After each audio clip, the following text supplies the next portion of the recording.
High, আমি অনুশুয়া। আমার আরেকটা নতুন ব্লগে সবাইকে অনেক ওয়েলকাম। এটা গত শনিবারের ভিডিও। সকালবেলা উঠে আমি ভাবলাম সবার আগে ওয়েটটা চেক করি, কারণ প্রায় এক সপ্তাহ হলো আমি ডায়েট করছি। তো আমি দেখলাম এক সপ্তাহে আমি 2 কেজি মতন একটু কমিয়ে ফেলেছি। তো যাই হোক, তারপর জিরে জোয়ান মেথির যে জলটা খাই সেটা খেয়ে এক্সারসাইজ করে নিয়েছিলাম। এক্সারসাইজ করার পরে দেখছিলাম ঠিক কতটা আমি ঘেমেছি। তারপর ভীষণ জল তেষ্টা পাচ্ছিলো, বসে পড়েছিলাম জল খেতে। ব্রেকফাস্ট বলতে সেরকম কিছু খেতে ইচ্ছে করছিল না, তাই ড্রাই ফ্রুট মিক্সড এবং বিটের জুস খেয়েছিলাম। তারপর খেয়েছিলাম কোলাজেন ওয়াটার, আর একটা ডিটক্স ওয়াটারও বানিয়ে রেখে দিয়েছিলাম সারাদিন একটু একটু করে খাবো বলে। তারপর চলে গিয়েছিলাম স্নান করতে। হঠাৎ করেই স্নান করার পর থেকে শরীরটা আমার একটু দুর্বল দুর্বল লাগছিল, কিছু ভাল লাগছিল না, কিছু খেতেও ইচ্ছে করছিল না, ভীষণ ঘুম পাচ্ছিল।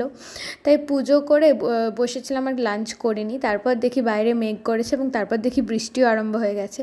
তো ঘুমিয়ে গেছিলাম। ঘুম থেকে উঠে হালকা একটু কফি খেয়ে তারপর চলে গিয়েছিলাম নাইট ডিউটিতে। তো আজকের মতন ব্লগটা এতটাই, বাই।